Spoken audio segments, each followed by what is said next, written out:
सहचरियों का भाव है कि वो श्री जी को कभी उदास नहीं देख सकती। सब सखियां गईं और जाकर के श्री जी से निवेदन करने लगी, हे स्वामिनी जी, आपके शोक को कारण कहा है? आज आपको मुखमंडल, आपको मुख कमल इतना मुरझा क्यों रहे हो है? कहा कोई कष्ट है? आज्ञा करो श्री जी। हमारी श्री जी को मुख भी यदि नेक भी कष्ट में आ जाए तो ललिता विशाखा 33 करोड़ देवतान की पूरी मीटिंग बैठा लें। कौन ने किया अपराध? हमारी श्री जी आज कष्ट में बैठी हैं। हे सूर्य, तेने कहीं ज्यादा तपन तो नहीं कर दियो? हे ब्यार, तेने कहीं आज ज्यादा ठंडी हवा तो नहीं बहा दी? हे जल, तू आज कहीं उष्ण तो नहीं है गए हो? सबकी खैर नहीं महाराज, अगर श्री जी हमारी शोक में आ गई तो।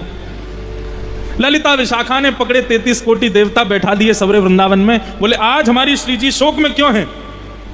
सब 33 कोटि देवता थर-थर कांप रहे हैं, बोले हमने कोई अपराध नहीं किया है, श्री जी से ही पूछो उनके हृदय को कहा भाव है। ललिता विशाखा गई और जाकर के श्री जी के चरणन में प्रणाम किया, हे श्यामाजू, आपके शोक को कारण कहा है? बोले शोक को कारण और कछु ना है, केवल एक ही है। बोले कहा? श्याम सुंदर हमसे एक कला में आगे हैं। कौन सी कला में? बोले नृत्य कला में। श्याम सुंदर हमसे ज्यादा बढ़िया नृत्य करें। जब नृत्य होवे, रास बिहार होवे और जब सगन कुंज में हमारी लीला होवे तो उनको नृत्य इतना सुंदर होवे कि वाकू देखत देखत मैं मोकू कहा अंग की प्रदर्शन करने हैं, कैसी भाव धारण करने हैं, कैसा नृत्य कर, मैं भूल जाऊं, इतना सुंदर नृत्य करें। सब सखियां बोली तो ये आपके शोक को कारण? बोले शोक को कारण ये ना है, शोक को कारण ये है कि मैं श्याम सुंदर से नृत्य सीखना चाहूं और आज मैं जाऊंगी, श्याम सुंदर के पास जाऊंगी, उन्हीं से नृत्य सीख के आऊंगी। सब सखियां बोली तो यहां में शोक करने वाली कहा बात है? आप तो केवल आज्ञा कर दो, अभी सब व्यवस्था हम करें। हाँ भाई, रथ मगाओ, चवर डुराओ, इत्र की बौछार करो, गुलाब चल झड़कते भय चलो, जय जयकार करते भय चलो, पुष्प की वर्षा करो। आज श्री जी को लेकर के श्याम सुंदर के पास जाएंगी, नृत्य सीखवे के काजे। तो गायन की जब बात आवे तो हमारी श्री जी आगे हैं, लेकिन जब नृत्य की बात आवे तब हमारे ठाकुर जी आगे हैं। तो आज श्री जी बोली कि हम जाएंगी नृत्य सीखवे। दो काम पूर्ण होंगे, एक तो नृत्य सीख आएंगी, दूसरा श्याम सुंदर को निहार आएंगी। ललिता विशाखा ने रथ मंगा लिए महाराज, चमर डुरा रही हैं, पुष्प वर्षा कर रही हैं, पूरे मार्ग में गुलाब जल को छिड़काव कर दिया। बोले तैयारी रखो, पूरा प्रोटोकॉल बनाओ। बोले क्यों? श्री जी जाएंगी। जैसे किशोरी जी बाहर आई, बाहर आकर के देखे रथ खड़े हैं, चमर डुराए जा रहे हैं, पुष्प बरसाए जा रहे हैं और इत्र के छिड़काव हो रहे हैं। श्री जी बोली ये सब कहाँ है रोए? ललिता विशाखा बोली आप नृत्य सीखने जाओगी ना तो लेके चलेंगे आपको। बोले नृत्य सीख वे विद्यार्थी बन के जानो, राजा बन के नहीं जानो। ये सब वापस करो, ये रथवत में बैठ के नहीं जाएंगे, हम पैदल पैदल जाएंगे। ललिता विशाखा बोली जो आज्ञा। रथवत वापस कर दिए, सब सखियां तैयार हो गई, चलो श्री जी। बोले नृत्य सीखवे जा रहे हैं, वहां पे उनको परखवे नहीं जा रहे हैं कि वो कैसा नृत्य करें। तुम लोग नहीं जाओगी, तुम यहीं बैठो, हम अकेले ही जाएंगे। ललिता विशाखा बोली ये काम नहीं हो सकता, अकेले तो हम आपको कभी नहीं भेजें। श्री जी बोली जाएंगी तो हम अकेली जाएंगी, नहीं तो नहीं जाएंगी, और फिर पूरे दिन ऐसी मुरझाई हुई बैठी रहेंगी, ना भोजन पाएंगी ना जल पिएंगी, और तुमको ये स्वीकार है तो फिर चलो हमारे साथ। श्री जी को सुख देने के लिए तो सब सखियां सब ने कहा अच्छा जैसी आपकी इच्छा, आप अकेले जानो चाहो आप अकेले ही जाओ, लेकिन हम अपना एक काम करेंगे। बोले कहा काम करेंगे? बोले आप बैठो। श्री जी बैठ गई और ललिता विशाखा दोनों सामने बैठ गई। अब श्री जी ने जितना श्रृंगार किया है सब श्रृंगार को लिखती जा रही हैं, काका पहन के जा रही हैं। माथे पे ऐसा सुंदर शीश फूल धारण किया है, कानन में ऐसे कुंडल पहने हैं, हाथन में ऐसे कड़ूला पहने हैं, उंगली में ऐसी अंगूठी मुंदरी पहनी है, पामन में पाजेब पहनी है, कमर में करधनी पहनी है, गले में इतनी माला, एक एक चीज लिखती जा रही है। श्री जी बोली सब कहा कर रही हो? बोली आपके गुरुजी चोर हैं, तो पहले ही पूरा लेखा जोखा कर लें, कहीं पता चली आप लौट के आई और कोई सामग्री नहीं मिली तो। श्री जी बोली तुम लोग नहीं सुधरोगे, तुम्हारी दृष्टि बड़ी बड़ी बेकार है, तुम हमारे श्याम सुंदर को समझ ही नहीं पाई हो। ललिता विशाखा बोली हम बहुत भली भांति जाने हुआ है, जन्म जन्म को चोर है, न 100 बामन बन के गयो बलि के यहाँ, और बोलो 3 पग जमीन चाहिए, और जैसे ही संकल्प भयो सोई विराट है गयो, 2 पग में तीनों लोग नाप लिए। या से तो सावधानी, आप तो श्री जी भोली हो बड़ी, ऐसी चली जाओगी, हमको पूरा काम करन दो। पूरा लिख लियो महाराज, माथे पे ये पहनो, कानन में ये पहने, गले में इतने हार पहने, हाथन में कड़ूला पहने, पैरन में पाछे पहनी, कोंदनी पहनी, मुंदरी पहनी है, और सब जब बिल्कुल लिख लियो, बोले अब आप जाओ। श्री जी निकल गई। श्याम सुंदर यहाँ वृंदावन के तट पर वंशी वट पर एक कदम्ब वृक्ष के नीचे पौड़े हुए हैं, गैया चरावे के काजे गए हैं। इतने में ही तो श्री जी के मुखमंडल पर सूर्य के प्रकाश के कारण श्री जी के मुख से एक तेज उत्पन्न होके वो श्याम सुंदर के ऊपर पड़ने लगा और श्याम सुंदर को ऐसे ऐसे चौंधा जैसा आने लगा मुख पे। बोले अरे ये कहा है रो, जैसे थोड़ी सी अपने हाथ ऊपर करके देखे तो देखे साक्षात वृषभानु नंदिनी श्री किशोरी जी पधार रही हैं। आप तो महाराज जैसी देखे किशोरी जी आई हैं, लाला तो बड़े प्रसन्न है कि बोले जय हो, आज तो हमारे भाग्य उठ गए, साक्षात वृषभानु जी नंदिनी पधारी हैं, चरणन में प्रणाम कियो। बोले जय हो श्री जी पधारो। श्री जी आके विराजी। ठाकुर जी बोले श्री जी आप कैसे पधारी, आज मुंह पे कृपा कैसे भई? बोले हम आपसे नृत्य सीखने आई हैं। बोले अच्छा हमसे नृत्य सीखने आई हो आज? बोले हाँ। आप हमको नृत्य करना सिखाओ। अरे श्यामा जी कोई कमी थोड़ी, आप तो इतना बढ़िया नृत्य करो, पर हमसे सीखने काहे को आई हो?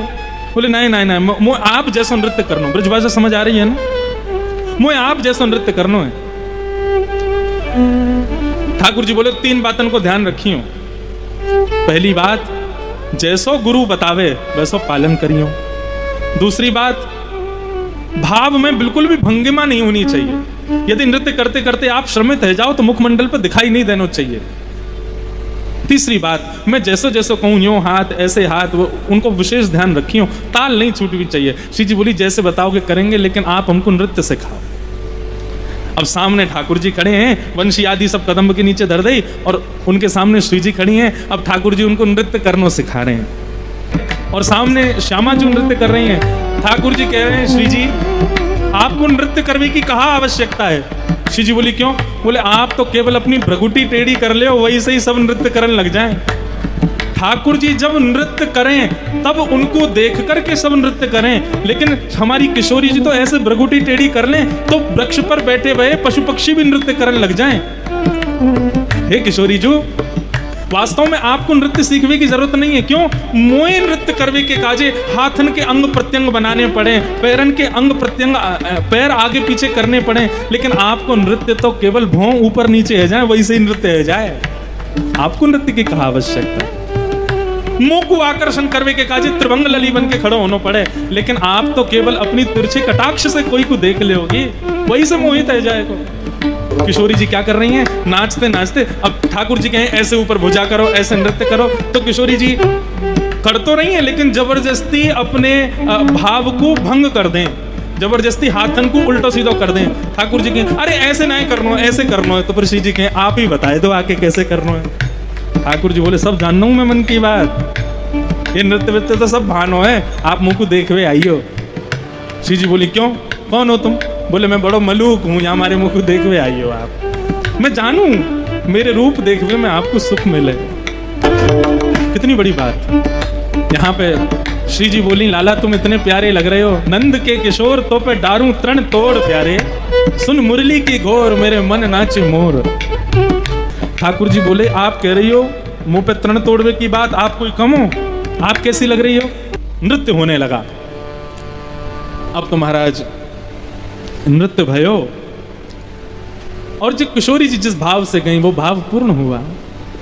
ठाकुर जी को देखना था, दोनों एक दूसरे को निहारवे के अनन्य प्रेमी हैं। शाम को समय भयो, नृत्य करते करते दोनों विराज गए। अब श्यामा जी बोली लाल जी अब साय है गई, अब मैं जाऊं, बाबा बाट निहार रहे होंगे, मैया बाट निहार रही होंगी, सब सखी बैठी होंगी चिंता में, तो अब मेरो जावे को समय आ गयो, अब मैं जाऊं। ठाकुर जी बोले हाँ ठीक है, फिर अब आपको आनंद आयो आज? बोले हाँ आयो। नृत्य समझ में आ गयो कैसा करना चाहिए? बोले हाँ आ गयो। तो ठीक है फिर, तो किशोर जी बोली ठीक है लाला फिर मिलेंगे, अभी मैं चलूं। ठाकुर जी मनी मन सोचने लगे ऐसे ही जा रही हैं, कछु दे के ना जा रहे हैं, पूरा नृत्य सीख लिया और कछु दे क्यों नहीं जा रहे। ठाकुर जी ने 1-2 बार संकेत किया, लेकिन किशोरी जी बोली अच्छा ठीक है लाला मैं चलूं। जैसे ही ठाकुर जी जाने लगे, जैसे ही किशोरी जी जाने लगे, तो ठाकुर जी बोले ऐसे काम नहीं चले, नंद नंदन है, हम यशोदा के लाला हैं, कोई को कछु दियो है, बिना लिए कछु देने को हमारा स्वभाव ना है। जैसे ही श्यामा जी जाने लगी, सो ही ठाकुर जी गए गले में गलवैया डाल लिए और गलवैया डाल करके बोली श्री जी देखो ना आज वन कितना सुंदर लग रहे हो है, देखो वो पशु पक्षी कितने प्यारे लग रहे हैं, आपने तितली देखी, तितली कितनी मधुर लग रही है। श्री जी बोली ये तो हम रोज ही देखें, या में कौन सी बड़ी बात है। नहीं नहीं आज कछु विशेष है, आज देखो आप देखो वह वृक्ष के ऊपर एक नीलमणि जैसो एक तोता बैठो है, नीलमणि जैसो चमक रहो है। श्री जी बोली कहाँ है? बोले देखो वो सामने बैठो, मेरी उंगली की सोत में सीधे देखो। श्री जी बोली वहीं देख रही हूँ, मुंह को तो कोई दिखना ही रहो। बोले ऐसे ना देखो, अपनो हाथ दो। श्री जी को हाथ पकड़ के बोले देखो वो बैठो है। अब हाथ पकड़ के ठाकुर जी ने, हाथ में मुंदरी है थी, सो मुंदरी को न्यों निकाल करके और अपनी जेब में दे दो, वो बैठो। श्री जी बोली मुंह को तो कोई दिखना रहो। बोले अब तो उड़ गए हो, फुर रह गए हो। अब तो मुंदरी निकाल के धल रही जेब में, और इतने में ठाकुर जी ने गलवैया हटाई। ठीक है श्री जी, श्यामाजू फिर कृपा करियो, हम तो तैयार बैठे हैं सिखावे के काजे, जब आओगी तब सिखा देंगे। बोरी भारी हमारी श्यामाजू चली गई। जैसे ही पहुंची महाराज अपने कुंज में, ललिता विशाखा आदि सब सखियां वहीं खड़ी दूर से निहार रही हैं। गुलाब जल का पेय बना करके लाई है, तुरंत चरणों में डाला है, रज पहुंचने लगी। सुंदर सुंदर पेय पदार्थ ला करके, फल ला करके, श्री जी को कोई श्रम तो नहीं हो गया। श्री जी आप मंगल तो है ना, धूप नैवेद्य करने लगी, आरती करने लगी, नजर उतारने लगी, बलैया लेने लगी, सिंहासन पर बिठाए, चमड़ उड़ाने लगी, पंखा करने लगी, मोरछल दिखाने लगी। श्री जी बोली हाँ आज तो बड़ो आनंद आयो, बड़ो सुख मिलो। ललिता बोली विशाखा पत्र लेके आ, सवेरे जो लिखोगा वो सब गिनती करो। श्री जी बोली तुम बड़ी बेकार हो, श्याम सुंदर पे बड़ो संदेह करो, हमारे श्याम सुंदर ऐसे ना है। बोले तुम्हारे काजे ना होंगे, हमारे काजे तो हैं। हम तो पहले पूरा लेखा जोखा देखें, जैसी सवेरे गई वैसी आई हो कि नहीं। माथे के श्रृंगार दिख रहे हैं, कानन के कुंडल हैं ही हैं, गले की माला भी है, करधनी भी है, पाजेब भी, कड़ूला भी है, हाथन की अंगूठी देखी तो इतने में एक हाथ में 3, एक में 2। किशोरी जी मुंदरी कहाँ गई आपकी? बोले पता ना, वो तो यहीं हती हाथ में। बोले हम आपसे पहले ही कह रहे हैं, बोले ये नंद को छोरा जो है का 1 नंबर को चोर है, और ये मुफ्त में कछु सिखा ही ना सके। आप नृत्य सीखवे गई ना, यही मारे माने धल रही है अपने पास।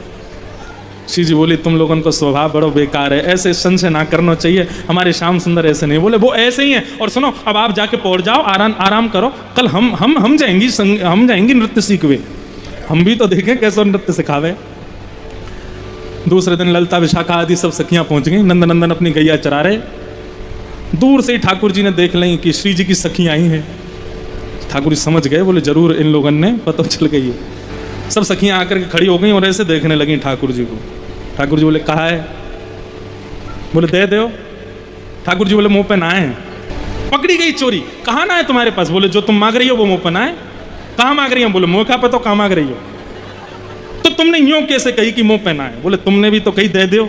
विशाखा बोली ऐसे काम नहीं चलेगा, हमारी श्री जी की मुंदरी चोरी है गई है, आपने धरी है अपने पास।